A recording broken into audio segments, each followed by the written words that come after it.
And Joshua, would you do the pledge for us?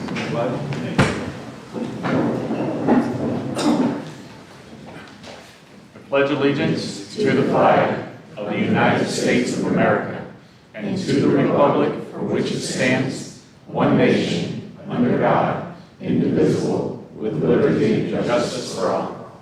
Thank you. Can we have Pastor Stanley come up and do the invocation, please? Let us pray.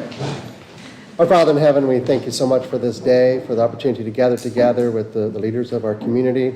Father, we ask a special blessing for them to be strong and courageous and to be fearless as they lead this community for prosperity and safety. Father, thank you so much for the blessing of us being able to live in such a beautiful place with beautiful people. Help us to love each other more and to do the things that you want us to do. In Jesus' name, amen. Amen.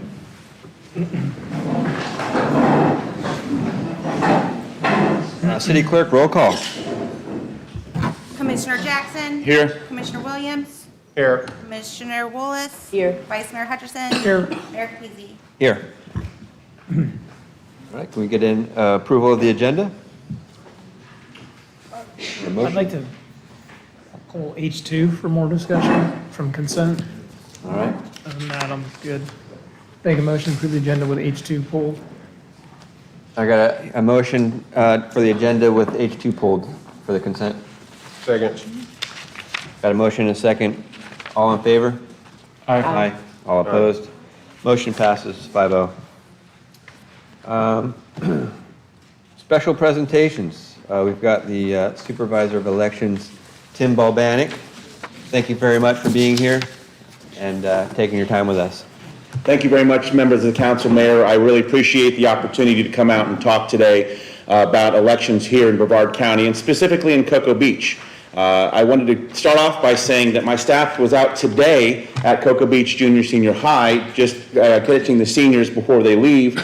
We kicked off a program called Your Vote is Your Voice, where we're encouraging our 17, 18-year-olds to get registered to vote before they go off on summer break, because I'm not going to catch them in time before they come back. They're either going to go to college or even those juniors coming in. So we had a great opportunity, got a lot of kids registered to vote today, and we're really talking about encouraging them to vote. Your vote is your voice. The concept behind it was that that 18 to 25-year-old age bracket is one of the lowest turnouts. So while they register good, they only turn out about 22% of the time.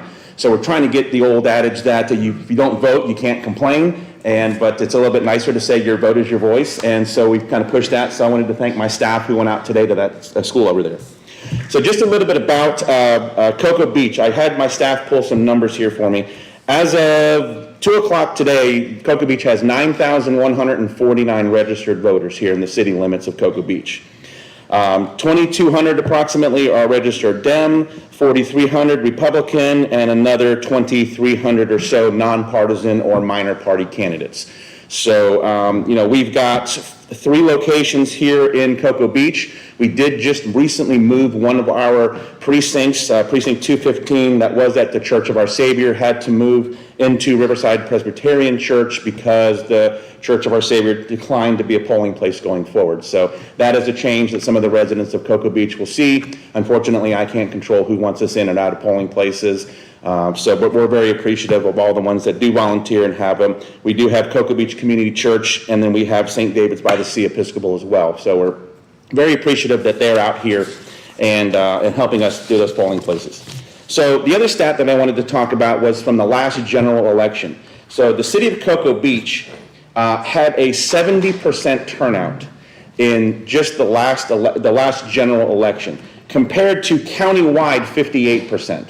So Cocoa Beach has a very engaged electorate out here, and I want to commend everybody in Cocoa Beach for getting out and voting, because you were 18 points ahead of the average, and statewide average was even lower than that. So the voters at Cocoa Beach, they do like to turn out, they do like to vote.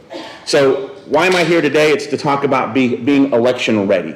And that's been our motto going through this whole election year, is we want voters to understand that we had one election in March. It was only open to Republicans because the Democratic Party chose their candidate. We had pretty decent turnout for that, but now we're really getting into the thick of it with the primary and the general election.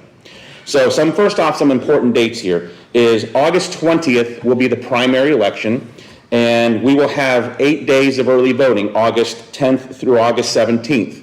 The closest early voting site for residents here in the city limits is going to be the Kiwanis Island Park Gymnasium, which is always the busiest site that we have in all of the area. So a lot of people come over there from Cocoa Beach, but if you have people going south and coming across the Pineda Causeway, just down the road is also the David R. Schechter Center, Scotty Culp Municipal Complex, which we just moved to.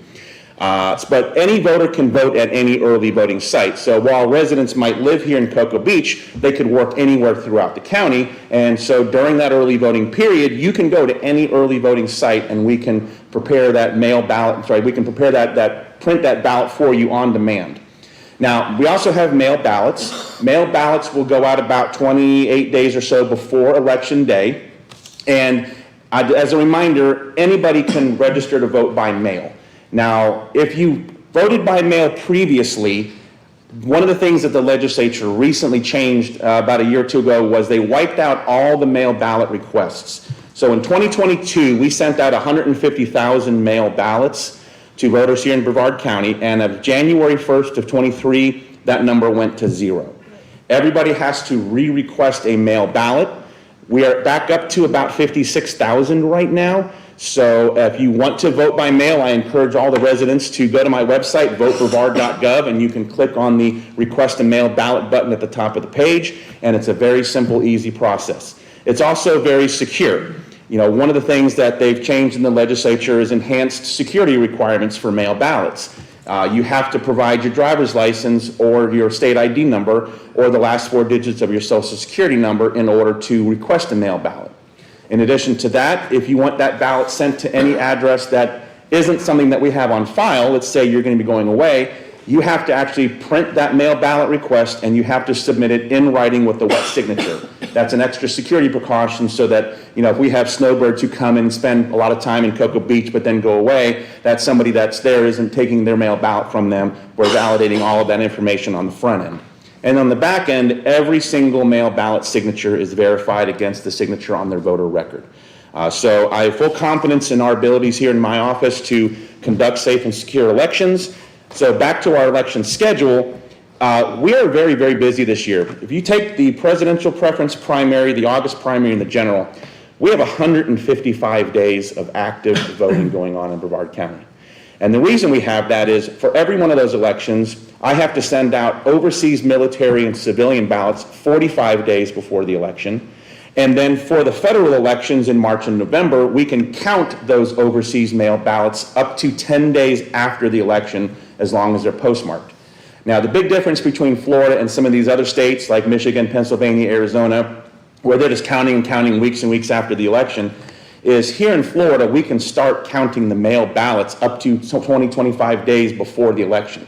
So as we get those ballots in, we're tabulating them, we're counting them, so that on election night, when I post that first set of results, it's all the mail ballots that we've got tabulated, it is all of the early voting results, and then all we're waiting for is the election day ballots to come in and be transferred in, and then we combine all of those totals in. So on election night, and with an exception of maybe some close races, you pretty much know who's won in Brevard County in Florida. In stark contrast to that, those states that I just mentioned, their election laws say that you can't start counting your mail ballots until after Election Day. So if we had that law in Florida, just in Brevard County, we tabulated 95,000 ballots in the 2022 general. And it was a 2-page ballot, so it was really 180,000 sheets of paper.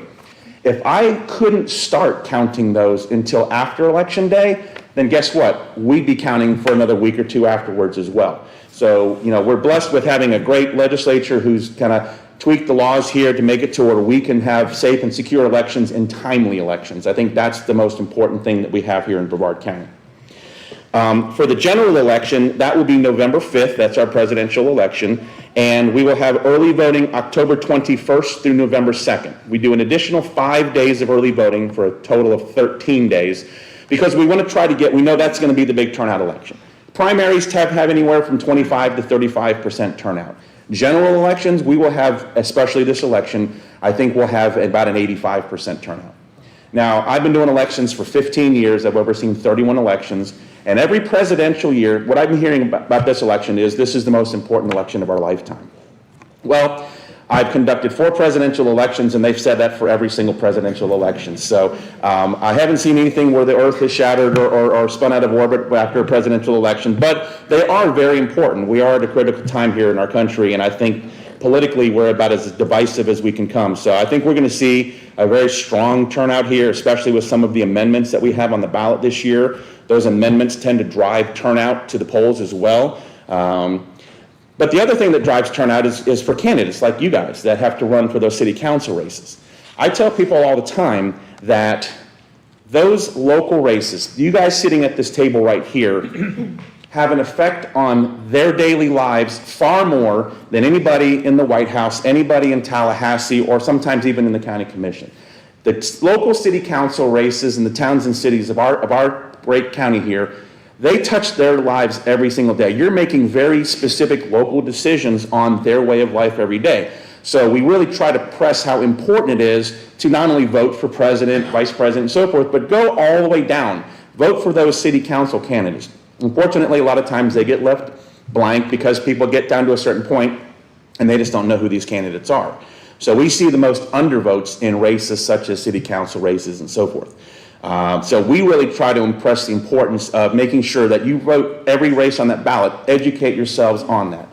One of the most important tools that we have is our sample ballot. Luckily, after my battle with the county commission last year over the mailing of sample ballots, we were able to come back and defeat that, and I'm happy to say that all voters in Brevard County will be mailed a sample ballot. I think that's the most important tool that we have. Thank you. I think it's the most important tool that we have to educate voters because it not only has your precinct-specific ballot of what it's going to look like, but it also has information about where to vote, the early voting locations. It has your specific precinct and polling place location on that sample ballot.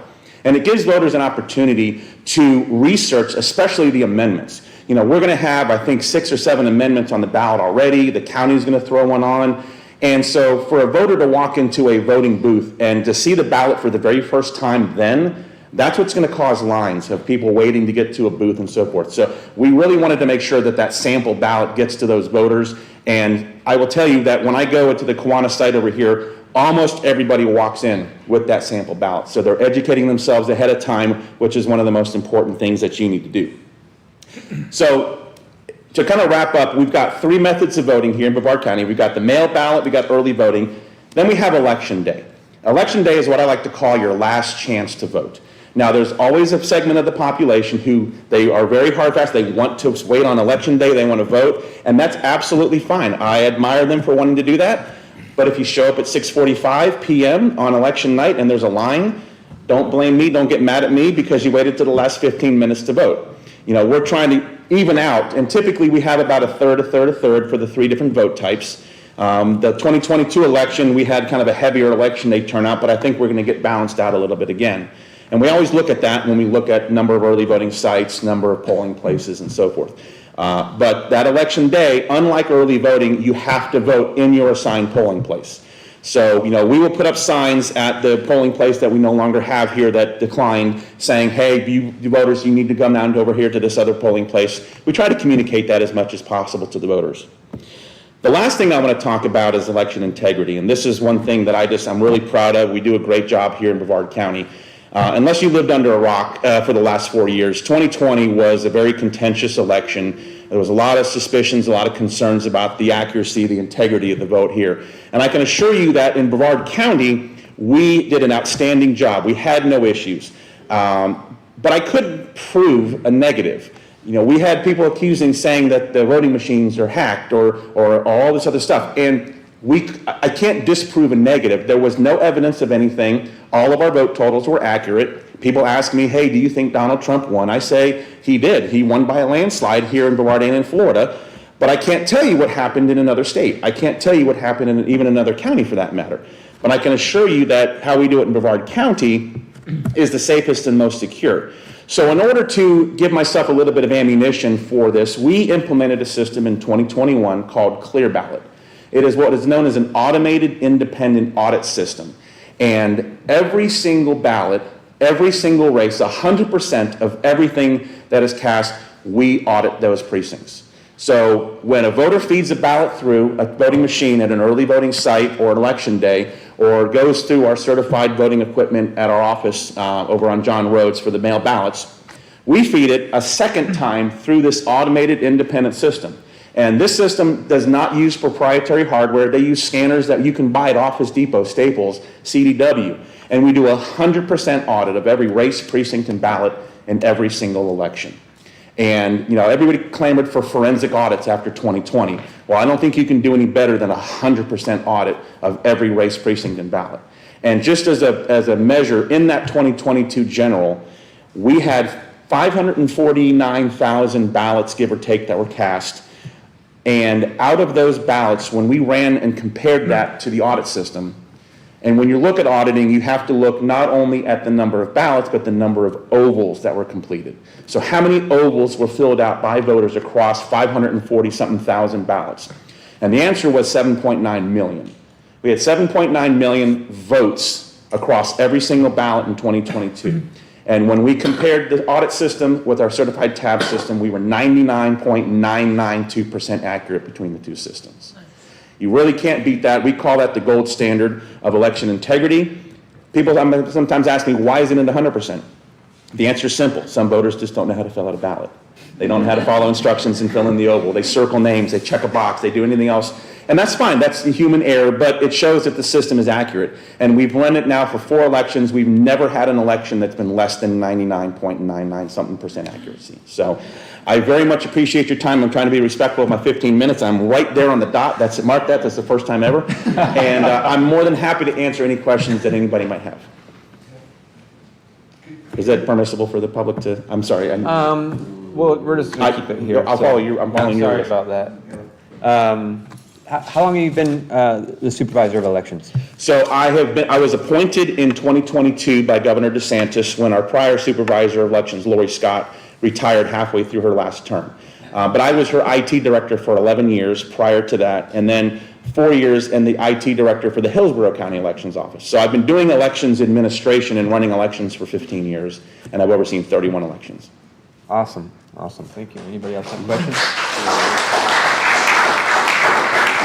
You are running for re-election in the position, correct? I'm sorry? You're running for re-election. Yes, so I am running for re-election. I've already filed my paperwork, and as a matter of fact, we got our petition requirement of 4,604 petitions signed to get my name on the ballot. So my name will be on the ballot this year, and I'm looking forward to continuing to do the job that I do.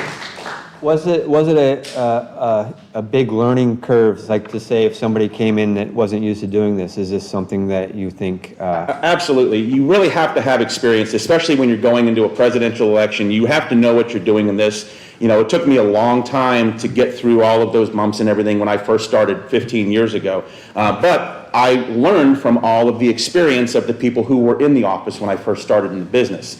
So experience is an absolute paramount quality to have in somebody who's the supervisor of elections, for sure. It seems like if you're going to have somebody doing it, it's good to have good experience, so thank you. I couldn't agree more. So And also, Tim's mother, his mom is right here. let's bring my mom to work day today. So.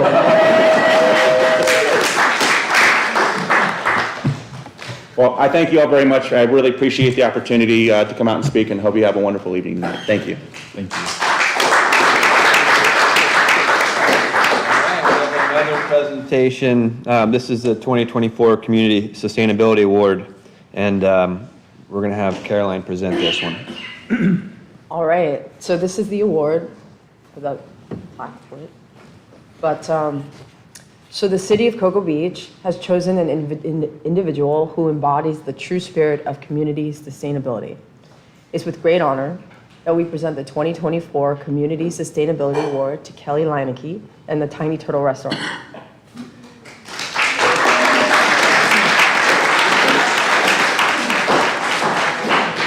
Would you like to come up and say anything, or? I have some more. Okay. I have some more stuff. Oh, we got more. We got more too. Stuff to say about her. Talk into the Okay. microphone. Can you all hear me? Better. Okay.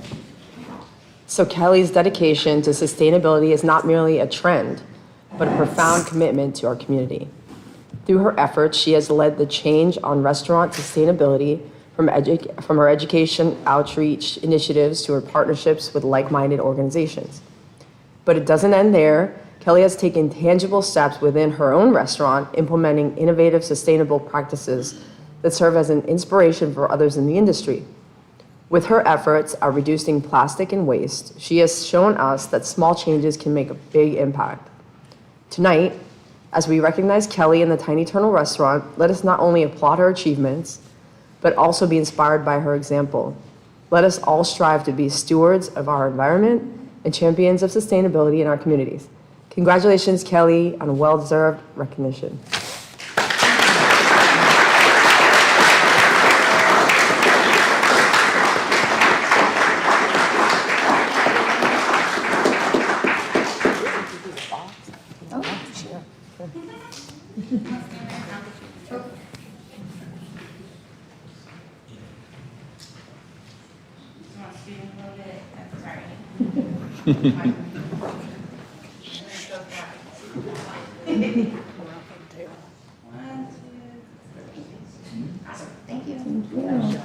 Thank you, guys. Thank you. I'll take this one too. Share a little of our story. Those were very kind words. So we started, so I guess kind of summing it up, I took my husband's dream of a restaurant, and in about 2017, I kind of led the way and added a little bit of my touch and my passion of the environment. It's been quite a journey, and we're super proud of just kind of keeping that conversation going. So I have to admit, I shamelessly self-nominated myself for this award because we have had a big year. We just celebrated 10 years of business, starting out very, very small, very tiny, and grown to be a full-service restaurant, and had just a big journey in those 10 years. One of the things with the sustainability is just, again, keeping that conversation going. I have some awesome organizations. We're lucky to have the Space Coast chapter of Surfrider here in town that has been a huge support of us, being one of the only ocean-friendly restaurants along the Space Coast, and we're hoping to inspire and get more involved. I was kind of honored that the local chapter had actually followed up my nomination and nominated me as well. So that was pretty cool to, again, get that recognition, and hoping to change the industry a little bit and the way that we do our to-goes. Less styrofoam, less plastics. We're friends of the Thousand Islands and an ocean-friendly, being surrounded by water. So I think it's super important that we lessen, our footprint on and all the waste that we can produce in the restaurant world. So this is a great honor, and I appreciate it. So thank you.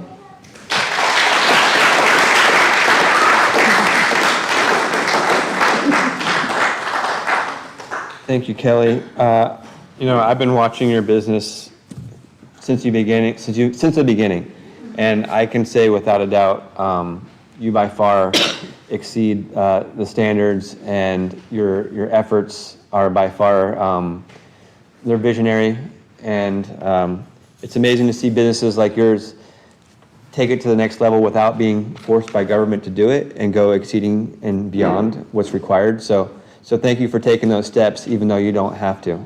Appreciate it. Public comment about items that are not on the agenda. Anybody? Yeah, and just keep in mind, 3 minutes.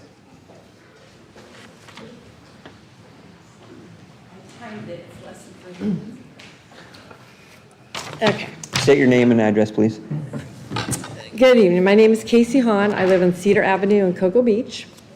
And I'll try to make this in a allotted time. I will. Vacation rentals. An Airbnb, actually two, since the building is a triplex, have popped up next to our townhome. And soon will be 3. Literally 20 feet from our house. Since then, I've learned some things. First, people are fed up, but they don't know what their rights are and what to do about it or who to call. After a few emails, phone calls, and lots of research online, I discovered that residents do indeed have rights, but what are they? Is it limited to 8 people in the house, 2 cars in the driveway? Can they have raging parties? Is the noise ordinance more restrictive in residential neighborhoods? In my case, I did call the non-emergency number the time that they had a raging party and received 2 different reasons why there was nothing the officers could do. In defense of them, there are so many ordinances, it would be hard to keep up. So one thing I'm asking, could we make it easier, maybe on the city webpage, to find out? We have information, I looked at their information about beach rules and golf. Could we have a button about the vacation rules and regulations so people know, instead of having to click through tons of muni codes? And who do we call? That's another thing. Too many people on the property, noise issues, do we call the police, the city clerk? Who do we call? I have been talking to Randy Stevenson, but even he was a little confused. The second thing, make it easier to report anonymously or not vacation rentals that are operating and possibly not paying the fees required by the city and registering. I believe there is a third party that the city pays to regulate, but we as residents would know much faster since we live right next to them. Maybe again, a button on the page or something like that. The third thing, and this is the worst one for us, although I'm happy to help residents and give them a voice, through this research, I found out that all of the regulations do not apply to the place of my residence because I live in the town city redevelopment zone. So nothing applies, as far as I know. Loud music, tons of people, they don't have to pay fees or any other than registering as a business. In November of 2022, the council voted on the regulations for the SR1 zones, but nothing for the TC1 district. So I'm asking to put the same regulations for the vacation rentals to apply to the residents that live in the TC1 district. The city stands to make more money if we can regulate the vacation rentals in this district also. I made some phone calls to other cities to see how they handle it. One of the things Canaveral does is that their vacation rentals are not allowed to operate as a hotel. There is a 7-night minimum. If the guests You can continue, go ahead. If the guests leave before then, the owner cannot turn around and rent it out again within those 7 days. The building next to us has a turnout quite often. And just really quick, so what are the ordinances for the TC1 zone? I've asked city employees and they are even confused. Is a noise ordinance the same as one of the downtown bars? We're within 20 feet. So what is a noise ordinance? Loud music till 11 p.m. on weekends. If I'm not mistaken, the noise ordinance for the SR1 zone is more restrictive. I just feel like the council of the city can do more to protect the many residents who live in the TC1 zone regarding Airbnbs, and there are many. Our whole block, for instance, is owner occupied except for that one building. We didn't choose to purchase a home next to a hotel. And most of these properties are investment properties with the owner living elsewhere, managed by a proper management company who also lives elsewhere. So more restrictive, higher fees, something. So Thank you. anyway, that's it. Appreciate it, thank you. Can I ask Randy, can I ask you a question? Sure, go ahead. Randy, if you wouldn't mind. And one clarification is, you said something about if we registered them, we'd make more money. Our current regulations are, we're not allowed to make any money. All we're allowed to do is recoup enough money to cover the expenses of registering and monitoring the vacation rentals. So I just want to make that clear. Vacation rentals don't make any money for the city. Randy, my question to you is, if you're running a business in Cocoa Beach, any business, out of your home or your property, are you required to have a BTR, business license? That's correct, Commissioner. As I explained to Ms. Hahn, I've spoken to her a couple of times. Right now, if it's outside of the RS1, we do still require them to get a business tax receipt. Right. But as you'll recall, we put in place all of the regulations for the RS1 because of the overwhelming number and the immediacy of the impact on their neighborhoods, we address that first. Right. So we have that in place, but it only applies at current time to the RS1. Okay. So, but they still, regardless of where you're at, because they are a business, they're bringing in money, they're actually in business, they require a business tax So receipt. they'd be in violation of our current code for doing what she says they're doing without a business tax receipt? That's correct. Okay. So can we kind of knock on their door and? We are in the process, like I said, most of it obviously at this point has been aimed towards RS1, but we are aware of the situation and we're getting code enforcement involved. We've redoubled our efforts relative to business tax receipt. We've seen a dramatic increase in collections. People, I forgot, I didn't know, or whatever, I didn't know I had to do it every year, any excuse you want to find, but you're right. Knocking on the door, calling, and giving them the penalties for operating without a BTR usually gets a reaction. So we will be doing that for these businesses that Okay. we find them out. And between you and Becky, I know we have to do an economic impact study now if we're going to change any of our rules or ordinances, but could you and Becky and the city manager maybe look into extending the vacation rental ordinances to the town center? I will get with them, yes, sir. Okay, thank you. So, yeah, I guess in essence, there's a strip of townhouses in a certain location, it's a business location, which it's kind of weird that it is in a business location because that is a residential strip. So the only way to make it work would be to extend that Airbnb ordinance. So that's kind of what this whole conversation is about. Well, it sounds like there's a second approach too with the BTR. Well, 'Cause yeah. that was the angle I was working with Casey. But BTRs will not fix the problem. Agreed. What will fix the problem is extending that ordinance, so.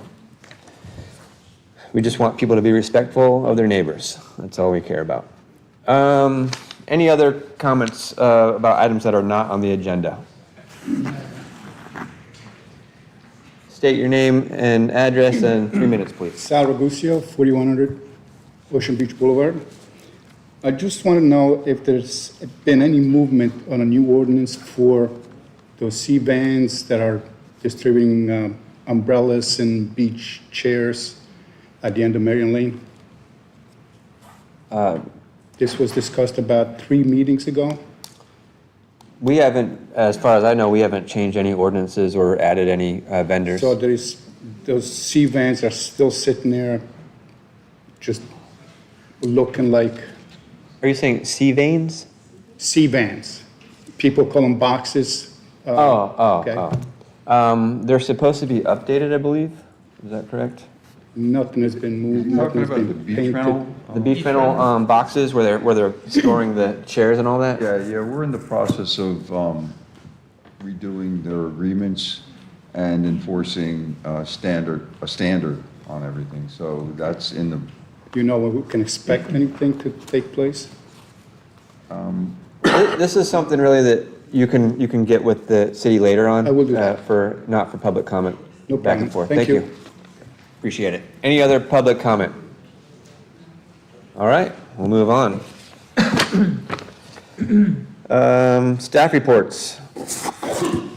all right. So we have been, every meeting, honoring one of our great staff, and as I said before, it's definitely a difficult decision every commission meeting because we have such a great staff. So to cut to the chase here, this week, we decided to honor someone from our finance department, and that someone is Joanne Clark.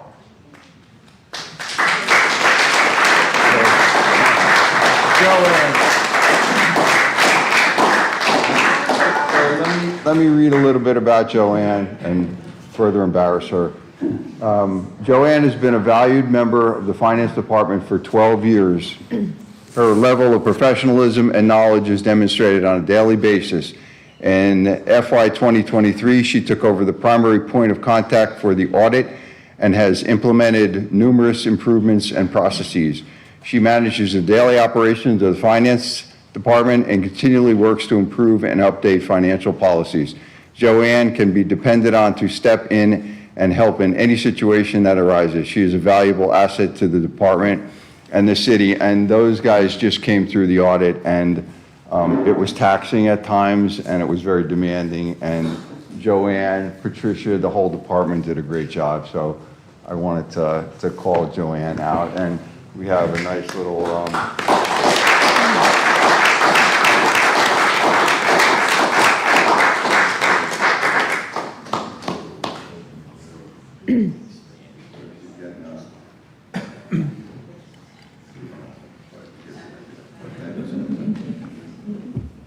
Thank you, Joanne.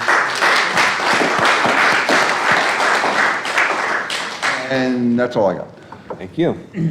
City Attorney. Nothing tonight, thank you. All right. Any City Commission? Don't be safe. If you don't get CBNN, there's going to be traffic obstructions in the downtown tomorrow night due to the boat parade and Friday Fest. So It's going to be the biggest block party of the year, so aware. just be aware. Lots of race boats out there, music, and a lot of people. So enjoy yourselves or get your earplugs out. Mayor, I have something. Mayor, one thing before you go. So I followed Commissioner Willis's cue and did a ride along with the police. And I mean, it's hats off to those guys. They're professional. They're so courteous. They deal with so much crap that I had no idea. And it was eye-opening. So hats off, professional, courteous. I rode with Jacob Werba. He's a young guy, go-getter, but we're in good hands in the city. So. I heard you actually had to do a retreat at one point. Or. It got hairy at one point or something, no? Yeah, I mean, for me, it was, as not in law enforcement, you see cars that I would not approach, so I was choosing to stay in the car, because it's real life. It's no joke, so, yeah. But I couldn't last much past midnight. That's about it. Well, I'm sorry you didn't get an opportunity to ride along like I did at 1 to 2 o'clock on New Year's Eve, because it's a lot more fun. And I'll be joining that sometime soon as well when I get some time. Anybody else? We all good? All right. Thank you. Awesome. Consent agenda. Okay, this is the consent agenda. Item 1, approve meeting minutes from April 18, 2024. Staff representative, city clerk, recommendation approved. Item 2 has been pulled. Item 3, approve changes to the city's investment policy. Staff representative, Patricia Draycott, CFO, assistant city manager, recommendation approval. Geosyntec Task Order 7 for CB Gulf Muck Raking Project. Staff representative, Wayne Caragino, city manager, recommendation approval. Item 5, approve member appointment to the Police and Fire Pension Board. Appoint Dan Avosadesio as a regular member for a term to expire April 1, 2026. Commissioner Skip Williams, seat 4. Appoint A.J. Anderson as a regular member for a term to expire April 1, 2026.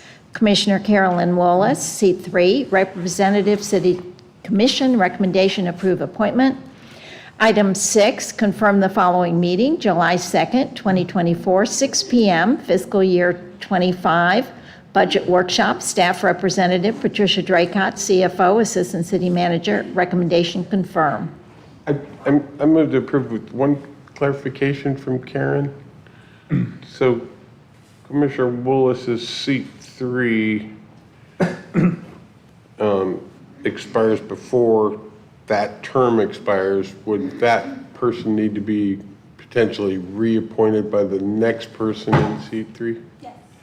But we can go ahead and Go ahead now. You need to have the appointment so they can. appoint them all the way through 2026. Yes. I'm good with that. I'm good with that. Okay. I move to approve the consent agenda as read. Second. Motion and a second. All in favor? Aye. Aye. All opposed? Motion passes 5-0. Items removed from the consent agenda. Okay, it is item 2, approve $955,000 ARPA funds for Stormwater and Fire Department. Staff Representative Patricia Draycott, CFO, recommendation approval. Move to approve as written, or as read. Second?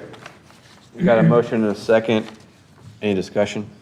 The reason I pulled this one, I just wanted to highlight, I mean, this is we had a similar situation a few months ago about using unbudgeted items. So I just wanted to get the commission's input on that. I mean, it looks like it's a total of about $600K. I understand ARPA funds are restricted, but we're basically taking items that were not ever budgeted and making them priority one, using ARPA funds, which could be applied to City Hall.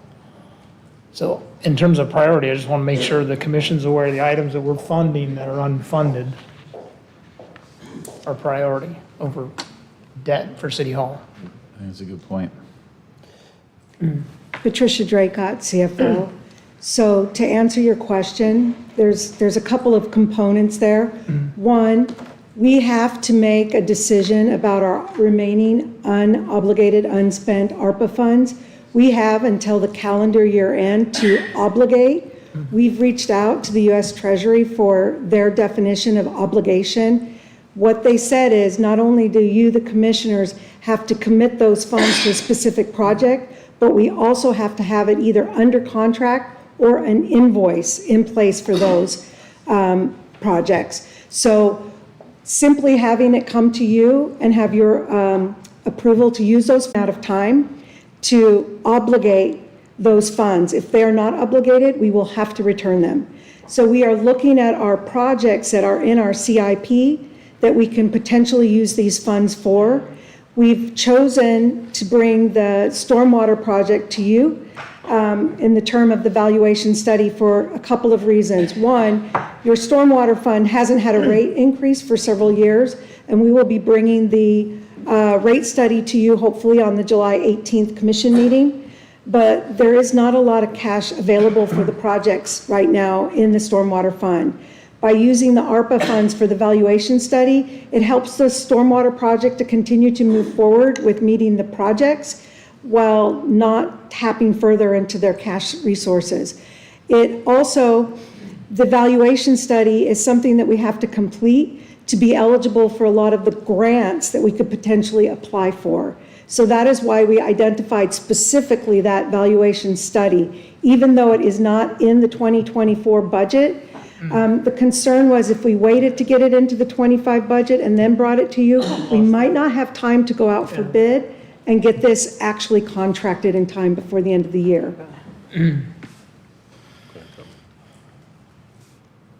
Thank you. Jeremy? Are you done with your comment, with your comment? Yeah, that's my comment, Okay, yeah. cool. Yeah. So, Patricia, very well stated. I was actually on the beneficiary end of government obligations, that had to be, basically shovel-ready and obligated before the end of, This calendar year. We do a physical year in the government where I work.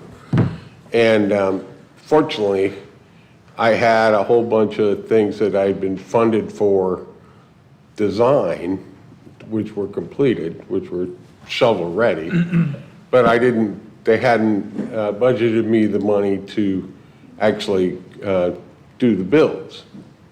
And we had IDIQ contracts, which is indefinite quantity and definite delivery contracts with a bunch of suppliers in the local area. And when the, I'll just say the Obama administration, because I can't say the previous to the previous to the previous, everybody would be like, who's he talking about? When they canceled the Constellation program and they saved Orion, the spacecraft, but they killed the rocket ship. All of a sudden, the rocket ship couldn't spend their money. And NASA had this money, and they wanted to spend it. And they kept coming to me, how much more can you spend? How much more can you spend? I spent $16 million on on things I designed that we needed that they weren't going to fund. They wanted me to do servicing of the spacecraft off of scaffolding. And I built really nice stands from Coastal Steel. But it was only because we had those shovel-ready projects that were designed and I could put out on IDIQ contracts and have those obligated before the end of the fiscal year. And every time I got another one out, they said, we got more money, can you spend it? You know, so this is a good way to use money that's expiring, basically expiring funds to get those locked in. And for the audience, this is all taxpayer dollars. This is your dollars. All these ARPA funds, this isn't free money from the government. This is all money that we owe the government, basically. So I just wanted to add that. Thank you. Did I go over my 3 minutes? Yeah. Yes. I just want to say that, you know, we're building City Hall, but we have to keep up with all the other issues in the city. Some of the slip lining and the stormwater stuff, I know when we went up to Tallahassee back in November, and we were trying to get money to do these projects, and we didn't get it. And that's what we were lobbying for with the lobbyists. So I'm glad we can find another way to help. It's not going to do it all what we were trying to do, because I think we're asking for like $8.5 million, or a lot more than this, but at least this will be a good start. The 325 is slip lining that's already been identified by the stormwater. If they had already identified more lines that could be done, we would have brought that and included that. But those are the only ones that we have identified right now. Because that helps contribute to the issue we're having down on, whereas it's Woodland and. This is Morgan. I know it's not there, but the effects of it, like. The backup. Yeah, The backup of it, yeah. I know it's not that, but. Which were the lines that were already done? So the line that, Say who you are. Morgan Zolke, staff engineer. The first line that was done was on St. Lucie, and then the two that are planned are on South 4th Street and Sunflower. So when I was talking to Walker Dawson about it, those 4th Street ones kind of contribute as a conglomerate to the issue we're having all around that area. I think that was North 4th Street there, I believe. Did she say north or south? She said south. Oh, she said south. Yeah.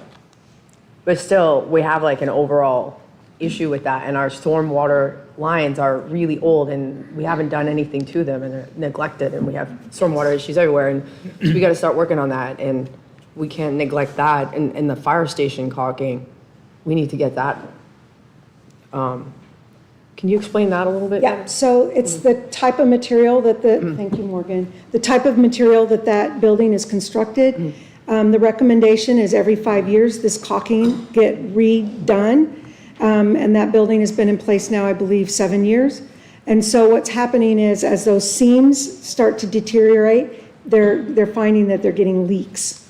So we just need to get the caulking done, and then we're going to repaint the building. So it's really just a maintenance that should be done every 5 years. We're just a little behind schedule. But it wasn't budgeted. Again, to your comment, Commissioner Hutcherson, not budgeted because we weren't anticipating it. But when we were finding that we're getting leaks, and the cause of the leaks is the need to do this recaulking. And now it'll be on that maintenance schedule so that it gets done timely going forward. So they're all essential projects that we should be doing. So I see this as good that we have this money to do it, to move Yes. forward with it. Yeah, and part of the point I'm making is as a commission, we got to be a little more diligent planning for these things, because this money's not going to be there. It's free money, it's government, whatever you want to call it. It's Well, I think covering going unplanned forward, expenses. We need to have better, we owe it to the residents to make sure we're planning this stuff out. And I think we got a good plan with the maintenance side of it to Yes. address some of these. But that was part of my comment, not to necessarily question that we should be doing them. I just think we need to. we've had And this some of it is, discussion on the backside. they know, like the valuation study, they've known about it. I believe it was in the last year's CIP, but it's a lot of money. Yeah. And things get pulled. We can't do all of the projects that are identified in a year. It's just a cost thing. And so we have to prioritize.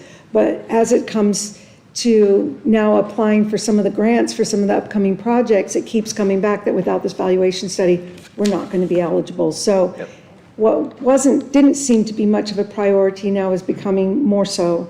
And sometimes, as hard as we try, we just miss these things. Any other comment on that?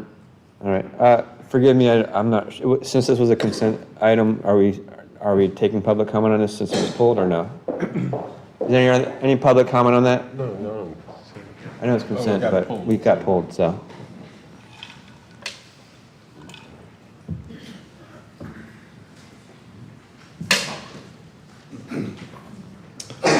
Tim Tumblety, Cocoa Beach. I just want to go back on, like 20 years ago when we were talking about building a new fire station, city hall, police station, and the can just kept being kicked down the road. Finally, we got the fire station, now we got the police station, but we kept kicking it down the road. We kept pushing back and pushing back.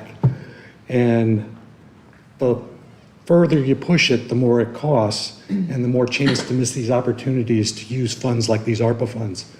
If we would have been forward thinking and moved forward with City Hall quicker, we would have been able to use those ARPA funds. So, thank you. Thank you, Tim. All right. So we had a motion and a second for this, approving this item 2. All in favor? Aye. All opposed? Motion passes 5-0. All right. Getting into some exciting things now. Let's see. Unfinished business. Okay, this is item 1, approve the request by Wayne Caragino to continue in his current position of city manager. I move to approve the request by Wayne Caragino to continue in his position of city manager, and in the absence of any contractual obligations, I'd like to add that he would be given the same percentage pay raise as any other city employee when those determinations are made on a yearly basis. Second. All right, we got a motion and a second. Any public comment? Any comment from the staff? Or from the commission? So help me understand, from the prior city manager had a contract, would this now apply, or is it? No, How does that work? Okay, so this The is contract now is just going to say, he's the city manager. At will. And Got it. if the staff gets a 1%, 2%, 3%, whatever it is, raise next year, he can Got it. get that raise also. But all of the pay and benefits from the prior contract. He already has the pay from the prior Okay, so it's, contract. okay. All right.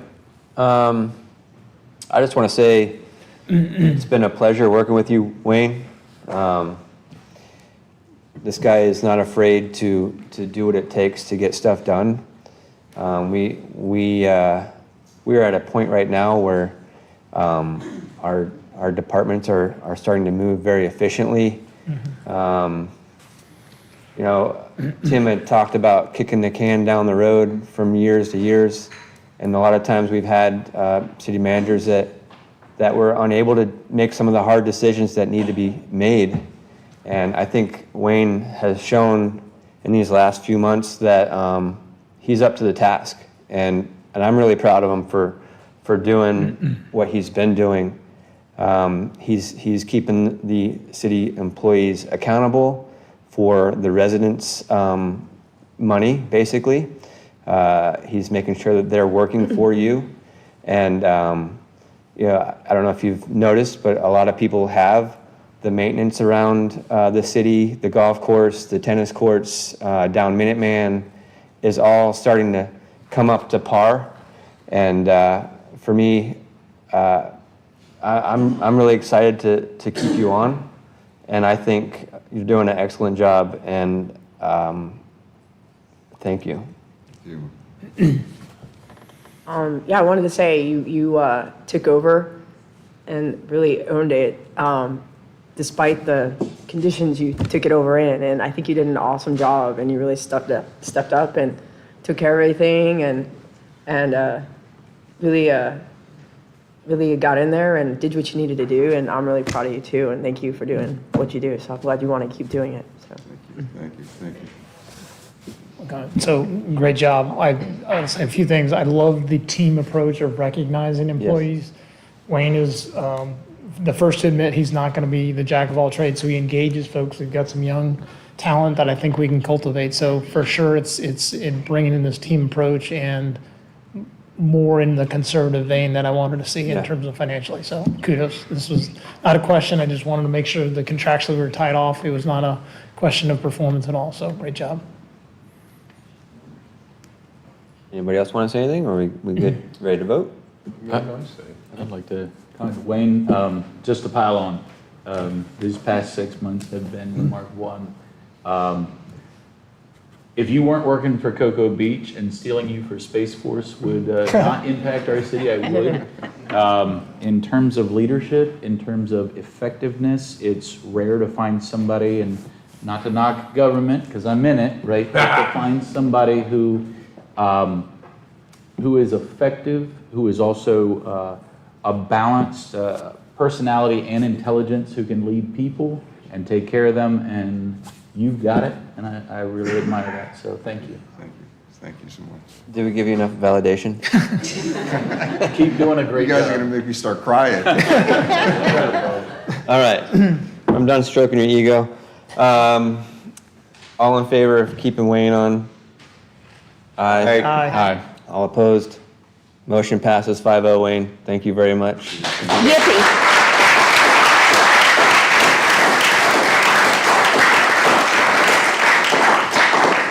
And the crowd went wild. All right, new business. Okay, item 1, permission to proceed with a request for qualifications, RFQ, for the 19th hole restaurant auditorium operations and management at the Cocoa Beach Country Club. Staff representative, Devin Talley. Recommendation approved. Move to approve. Second.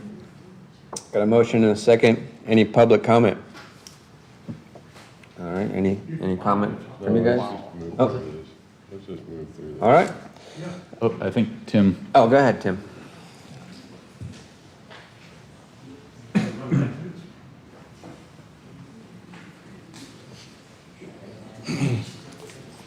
Tim Tumulty, Cocoa Beach. I'm not either for or against sending out an RFQ, but you'd really need to look at the numbers and see what we've got here. The RFQ states that whoever comes in is going to offer breakfast, lunch, and dinner. Well, we don't offer breakfast or dinner at this point. And I take that back. My wife told me that, they do offer breakfast, but at 9:30. They open at 9, but then they don't really serve until about 9:30. So you're missing a lot of opportunities. One of the things that I've been told, I'm on the leisure board, been on the leisure board since, I guess, for about 7 or 8 years now, that they're trying to hire folks.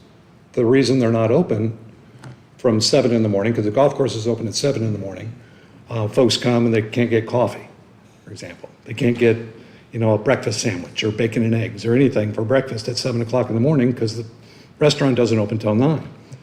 Well, the reason they're not open is because they don't have employees. Well, if you were to look on the website, there's no hiring now signs anywhere. There's no hiring now signs in this building, but they're short-staffed. Seems odd. So when I said, initially I said, look at the numbers, I asked Patricia, about numbers on P&L, and we can't do P&L because it's a city, but you can go against revenue and expenditures and see the difference and see how much money in the red or black the restaurant is. And if I do know this from looking at the budget a few years back, that the restaurant did make somewhere close to $100,000 being run like a non-restaurant. So if it actually was run like a restaurant, it could make a lot of money. So what you're going to expect if you put this RFQ out is for somebody, some business to come here and pay the city roughly $10,000 a month at a minimum, just to break even from what you would make in a normal, in what we're doing now. And I just don't see that happening. Like I said before, I'm not for or against that. Maybe that'll happen. Maybe somebody's going to come around and say, hey, I'll give you $20,000 a month to run a business here. I don't know, Mayor. Yeah, so, thank you for your thanks. comment. I'll say for my piece on this, government will never run a business as well as a private sector, especially one that is used to doing this and does it on a regular basis. Private sector has a lot more incentive to do better. So I am for this. From what I also understand is anybody that would be interested at this point is also interested in keeping all the staff that we currently have on. But if somebody were to start a business anywhere they go, if they were gonna buy a $2 million building, or they were gonna rent something of this caliber, they're gonna spend more than $20,000 a month on rent, so or mortgage and taxes and insurance and all that. So I don't think it's out of the realm to ask for, but absolutely to your point, there's no sense in doing it if we're not going to make at least more than what we're making now. So it's RFQ. It's just something to see if people are interested and what it is possibly going to be able to bring in. I see someone. I just want to echo that it's an RFQ. If we get no response, then that's our medicine. If we get good responses, we'll consider them. I'm Marilyn Grigsby, and I'm a 61-year resident of Cocoa Beach. And I'm here on behalf of the Cocoa Beach Women's Club. And my question to you is that we have an agreement between you, the city, and the Cocoa Beach Women's Club for the use of this facility, which we helped finance in the beginning. And we just wonder how this agreement that we have for the use of this facility would be affected. Our contract, current one, runs through September of 27. I just wanted to bring that to your attention. Thank you very much. Becky, can you look into that before the? Yes, I will. RFQ goes I haven't out? seen that yet, but Okay, yes. thank you. Okay, we'll look into that. Thank you. Any other public comment? All right. So we had a motion and a second. All in favor? Aye. All opposed? Motion passes 5-0. Okay. City Attorney.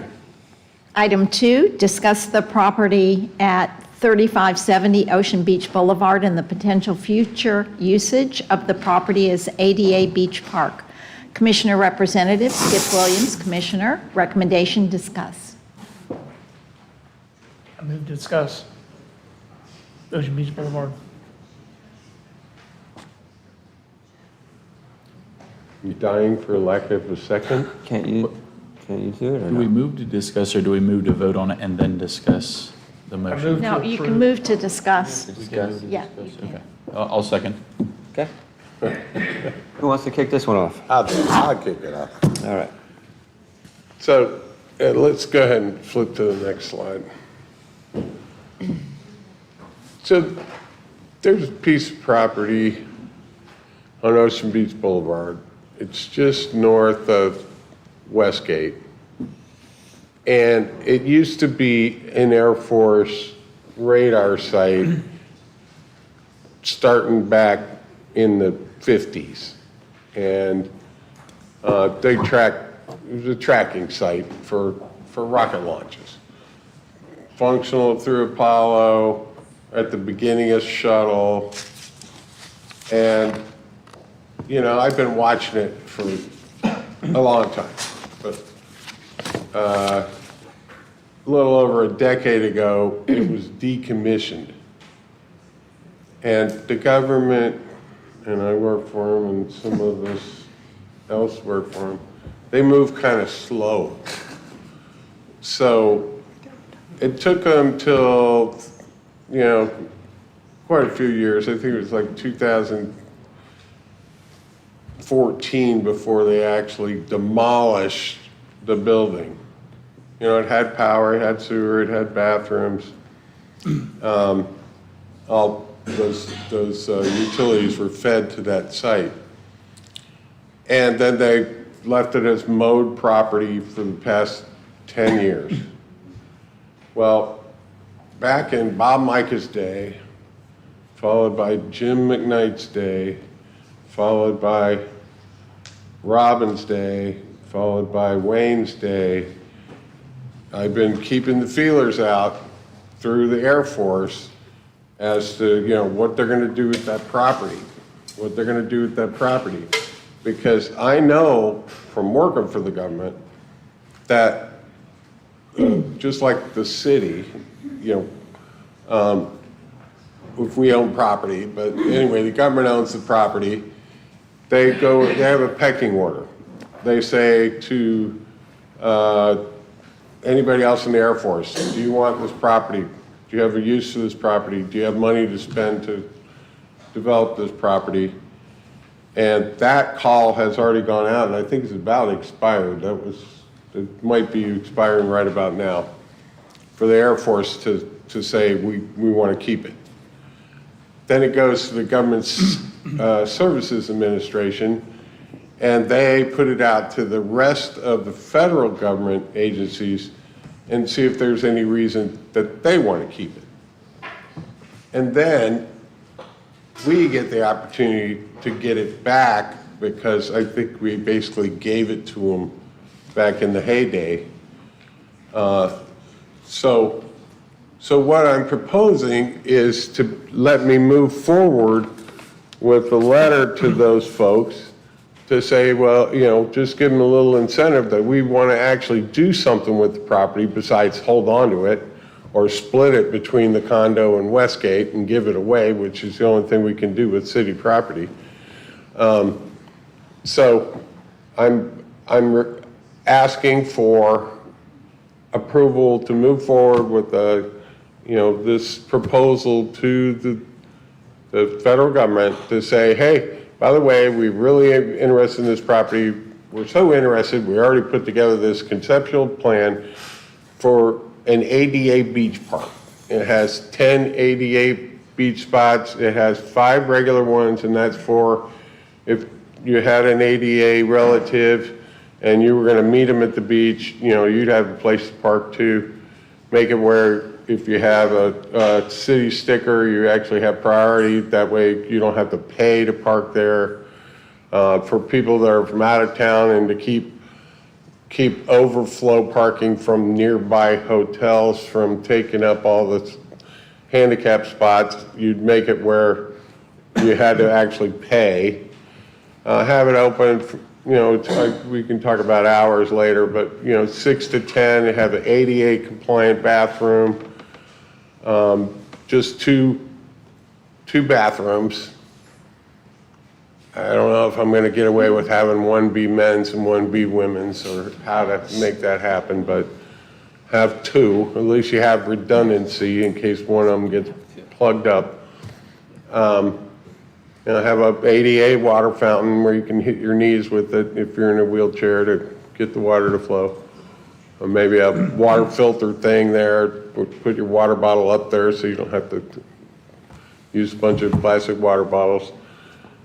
But anyway, and then have the Moby mat that goes down to the beach with the T on the end, so if you roll your wheelchair down there, or whatever your, even your walker, or if you got a cane, and you go down there, and then you can move off to either side, and then anybody that's coming up or down, you know, will still have a clear path. You won't be blocking the way there. And you know, the first step is to try to acquire the property. The second step is to go past the conceptual plan and develop a truly, ADA beach park. And I believe that if we acquire the property and we come up with a good design, is John Dillon still back there? And I got an expert on ADA here. I'm willing to volunteer as the project manager, and I'll get John Dillon to hold me accountable that this will be a ADA compliant to every federal rule, including worldwide, for that park. And I believe that there's grant opportunities. The ADA, there's avenues within the federal government and ADA. Obviously, there's, we could ask the state legislature to kick in some money. It could be a plus for tourism, being the only ADA beach park probably on the East Coast that's dedicated. We might be able to get some TDC money. I'm not going to hold too much hope out for that.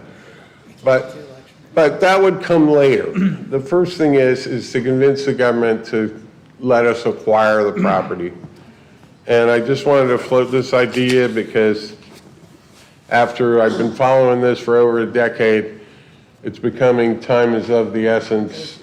It's starting to go out there for higher interest. And I just want them to know that we're bona fidely interested in acquiring this property for such a thing as this ADA beach park. And I'll stop at that.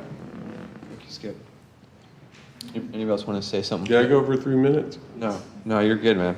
Commissioner Williams, I think this is a really great idea. A number of thoughts to add if we get the property, but just going for it's a good idea. Is there any, like, as a city, because we prior owned it, we get like first right after the rest of government agencies? Now, Jeremy, didn't you read the agenda? So if the rest of the government agencies, nobody wants it, The way that it was written, it says the U.S. Space Force is submitting its staffing package it will go through GSA. and it'll go through GSA. Is that open to anyone bid on, or is that? That's first anyone access? in the government. So it is open to anybody, yes. No, GSA can only give to some other government entity. But I think that, I don't think the state's going to want to take it from us. That's where I was going with The it. county could want to take it from us. That's the other place I was going. But if they do this with it and they pay for the maintenance, fine with me. Yeah, I'm all for it. I think it's a great idea. I like the idea of it. I do have some concerns with it, obviously.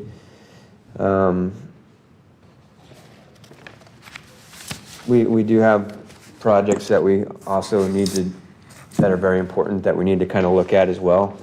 I think we should try to acquire it for something in the future. I don't know exactly how soon we could jump on it, considering I think we have other kind of more important things. I'll work the grant writing. Okay, and then my only concern is, and I don't mind the ADA, but I would kind of want, if after 2 years or so, this park wasn't being completely utilized by ADA and it was constantly only 2 spots were being used, maybe opening more spots to just regular spots. But still, obviously, you have your ADA stuff. And honestly, I wouldn't be opposed to making it a permit-only park where only Cocoa Beach residents could park there with a permit, not by actually tourists not being able to use it. Well, that would limit the opportunity for grant funding. But it's, I've talked to people over my years that, they've always asked for more of the crossovers be turned into, ramps, which we've done in certain instances. And then they've asked, well, you put the ramp, you got rid of the crossover, so now I can get down there, but you don't have a handicap spot on that street, so I have a place to park. So we added some handicap spots on some of those stub end streets. But now, and the other issue is, well, I might not be as regular as most people, and I may need to use a bathroom, and there's no bathroom. So this way, if you were an ADA person, or you even had an attendant, and you had, where you got those vans and all that stuff where you got to get in and out and all that stuff, and you need to use a bathroom, you'd have one. If you need to go down to Moby Mat, you could do that. I'm okay with trying to acquire it. I think we just need to be prudent on when we actually execute it, provided the funds that we have are, it's the best time to use the funds at the time. So it's fine with me. I don't know if you guys, I mean, it sounds like we'll have some indication in May, that'll be just in time. just because for- we acquire it doesn't mean we have to jump on it at a certain time to do But I it. mean, it'll be Because- input data for our March. our I don't think they're July gonna budget. shoot us for not doing something overnight when it's been sitting there on their coffers vacant for 10 years. Exactly. Agreed. Okay. I'm for it. Sounds good. I love it. Okay, so do I have, I'm looking for head nods. I'm all for you trying to Here acquire this for they- the city. It Here, sounds great. something to go ahead and move forward with this. As long as we're not 100% stuck on this idea. This isn't obligating any money. And No. it'll be a discussion And in it's, July. our it's budget free, meeting. right? So, I mean, or I guess, Guess what? Commissions change, should it be past my term that this actually gets signed over to us, then whoever the future commission is can decide what they want to do with the property, but at least let's do it. we got the property. Sounds good. Yeah, I think pursuing it's a good idea. Okay. Good idea. Yeah. Commissioner Williams. Thanks, man. All right. City attorney, we did time discuss, we did that, all right. Move to adjourn. It was It was discussion.